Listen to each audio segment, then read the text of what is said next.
پھر 12ویں کا دن جو رمی کا وقت ہے وہ ظہر کے بعد شروع ہوگا، مگر آپ نے ظہر کے فوراً بعد رمی نہیں کرنی ہے۔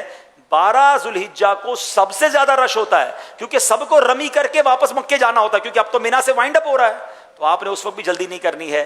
4 بجے کے قریب جائیں، سکون سے تینوں شیطانوں کی رمی کریں، اور اب آپ مغرب سے پہلے مینا سے نکل جائیں۔ جس طرح پاکستان میں آج کل 7 بجے کا ٹائم ہے، آس پاس وہی ٹائم وہاں پر ہوتا ہے۔ آپ 4 بجے بھی رمی کریں گے تو اگلے آدھے گھنٹے بعد آپ مینا سے باہر نکل جائیں گے، تو آپ مکے آ جائیں، آپ کے یہ حج کے کام پورے ہو گئے۔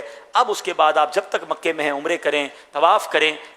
پاکستان آنے سے پہلے آپ طواف رخصت کریں گے جو ایک واجب ہے، اور وہ طواف رخصت کر کے دعائیں کر کے آپ واپس آئیں گے۔ بعض لوگ طواف رخصت کر کے پھر مدینے جاتے ہیں، سبحان اللہ۔ البتہ 11 اور 12 جب شیطان کی رمی کریں گے تو اس وقت رمی کرنے کا انداز کیا ہوگا؟ بڑے شیطان کو رمی کرنے کا تو میں نے آپ کو طریقہ بتا دیا کہ رائٹ سائڈ پہ مینا رکھیں گے، لیفٹ سائڈ پہ کعبے کا رخ ہوگا، اور ہم بڑے شیطان کو کنکری ماریں گے۔ لیکن چھوٹے اور درمیانی شیطان کو جب ہم کنکری ماریں گے تو ہمارا اپنا چہرہ کعبے کی طرف ہونا چاہیے۔ تو اس کا میں تھوڑا سا سمجھانا کوشش کرتا ہوں، میں سمجھا سکوں، ذرا سمجھیے گا۔ جب ہم مینا سے جا رہے ہیں نا تو یہ لائن سے تینوں شیطان ہیں، تینوں دیواریں یوں ہیں، تو آپ نے کرنا کیا ہے؟ پبلک جا رہی ہوگی، ایک بڑا سا سمجھ لے ٹنل بنی ہوئی ہے، بڑا سا پل ہے جس کے نیچے سے آپ جا رہے ہوں گے، 3-4 منزلیں ہیں، تو جہاں سے بھی آپ جب مینا سے شیطان کی طرف جا رہے ہیں نا تو آپ نے کرنا یہ ہے کہ اپنے آپ کو رائٹ کی طرف لے جائیں، ٹھیک ہے؟ جب اپنے آپ کو آپ رائٹ کی طرف لے جائیں گے تو شیطان آپ کے لیفٹ ہینڈ کی طرف آ جائے گا۔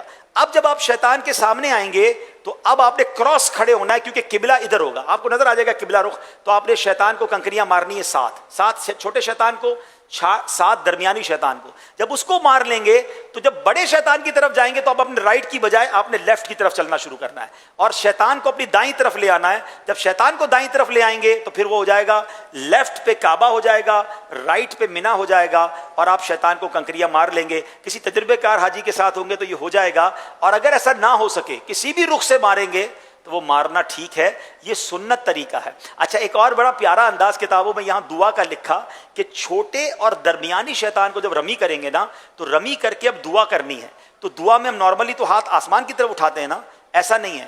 چھوٹے اور درمیانی شیطان کو جب رمی کریں گے تو دعا کے جو دونوں ہاتھ ہیں وہ قبلے کی طرف کریں گے، یعنی آپ قبلہ رو کھڑے ہو کر یوں کر کے دعا کریں گے۔ سبحان اللہ، میں نے اور تو کوئی نہیں دیکھا نہ پڑھا ہے، یہ رمی کے بعد ہی دعا کا انداز ہے، اور یہ بھی یادگار ہوتا ہے کہ بندہ کعبے کی طرف ہاتھ کر کے اس طرح دعائیں مانگے، اور خوب دعائیں مانگے، اور یہاں خاص طور پہ اللہ سے شیطان کے واروں سے پناہ مانگے۔ اللہم اجرنا من الشیطان، اللہ سے مانگے یا اللہ اس کے واروں سے مجھے بچا۔ ہاں، جب بڑے شیطان کو کنکری ماریں گے تو اب دعا کے لیے رکیں گے نہیں، بلکہ چلتے چلتے دعا کریں گے، اور پھر آپ ٹرن کر کے اگر حرم جانا ہے تو سیدھا چلے جائیں گے، مینا کی طرف آنا ہے تو ٹرن ہو جائیں گے۔